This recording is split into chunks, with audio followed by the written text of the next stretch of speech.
میرا تو یہ ایمان ہے خدا کی قسم، بسم اللہ پڑھ کے ایمان کے ساتھ کہتے ہیں نا کہ بندہ سی ایمان دے نال نے بسم اللہ پڑھ کے دریا پار کر گیا سی ہے کہ کچے ایمان والا سی انہیں کہی بھی میں رسا پا لیا ہے کچا ایمان سی نا، ایمان پکا ہونا چاہیے۔ نہیں یہ بات کیا نا، یہ بھی میں آپ کو بتا دوں، یہ بات جو مولوی کا مطلب ہے نا، یہ ہر داڑھی رکھنے والا مولوی نہیں ہو جاتا۔ اور یہ بھی بات بتا دوں، لوگوں نے بڑا یہ مشہور کیا وہ 14ویں صدی کے مولوی، 14ویں ہوں تو 15ویں شروع ہو گئی، ان کی طرح کی 14ویں ہوں تو 15ویں ادھی تقریب ہو گئی ہے جی۔ وہ 14ویں بگیاڑ دے آکے سی کیڑی حدیث سے دکھاؤ، میں اپنی جان دینے کے لیے تیار ہوں، کوئی ایک حدیث ثابت کر دے جس میں یہ لکھا ہو یا کسی بھی جگہ پر یہ روایت موجود ہو کہ بگیاڑ نے کہا ہو کہ میں اگر تیرے یوسف نو کھاتا ہوئے تو میں 14ویں صدی کے مولویاں وچوں ہوں۔ ارے یار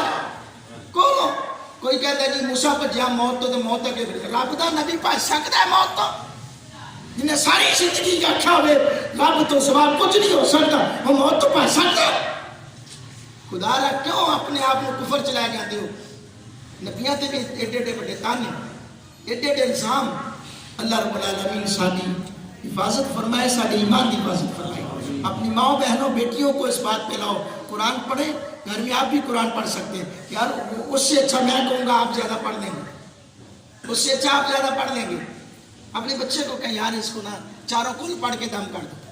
کبھی کروا کے تو دیکھو، آپ کو ضرورت نہیں پڑے گی۔ اب دیکھیں نا، میں اس بات میں علماء کے ہمیں ضرورت پڑے، جنازہ پڑھانا ہوتا ہے، اللہ کا حکم یہ ہے کہ باپ کا جنازہ بیٹا پڑھائے نا زیادہ ثواب ہے، تو بیٹے کو آئے گا تو پڑھائے گا نا، پتر کو آئے گا تو پڑھائے گا، سی پڑھائے نا تو پتر انگریزی سن لو جنہیں مت تانوں نہیں ہونی آدھی ہونی جنہیں پتر کو آدھی ہوئی، پھر پتر کہنا ابا جی تسی پرانے دور دے ہو گئے، تانوں کی پتہ ہے